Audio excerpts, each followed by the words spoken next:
would say that, kind of here's what I would say, is by and large, earth scientists tend to be pretty environmental. And whether that means being in the Sierra Club or not, right, they tend to be more outdoors. And so the worst thing you could ever imagine is for an energy company to not have those types of people work for it, right? So, you know, you can either change from within or you can change from outside.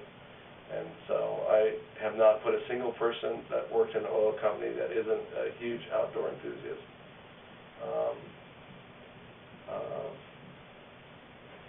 I would say that the knock against environmentalists is that they all want to drive their cars on gas that comes from nowhere, and so, you know, there's a certain reality set here, and I think in the end of the day that their enthusiasm in some ways kind of can make the situation worse.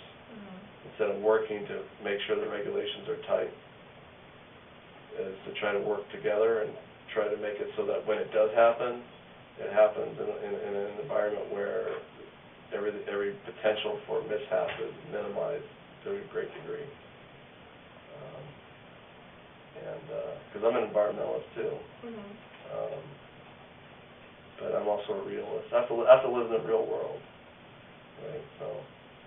And do you believe that the focus could be changed to more renewable resources in Nevada, or that because the reality is that people are still driving gas-fueled cars? Well, there's that, isn't there? Yeah, that it's still not really changing all that much. I would say, from my perspective, I would encourage people to, it's on Netflix and on iTunes, but go see Pandora's Promise. Because it's easy to say that we're all going to go to renewable, but in the end of the day, that's just a pipe dream in the near future. And I mean by that, like 50 or 100 years, that we can just get off the carbon-based economy. You have population growth on the planet, right? So even if we got off it, the other 7 billion or 6 billion people might not, and then we're still doing the same problem. But again, the tricky thing about solar is, right, what do you do at night? Right. And there's still not. So now you can build a big battery bank, and then you can decide, well, okay, what's more damaging to the environment, building those batteries, or nuclear, or gas, or, I mean, and again, there's no right answer, but it's just, there's this kind of naivete that we're all going to get solar on our roof, which we all should have. That would be great, but it doesn't, it's not a big enough dent. It's just not a big enough dent.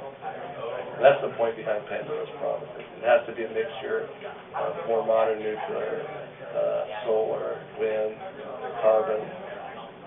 And if you try to take a common sense approach, you actually might get to where everyone wants to be.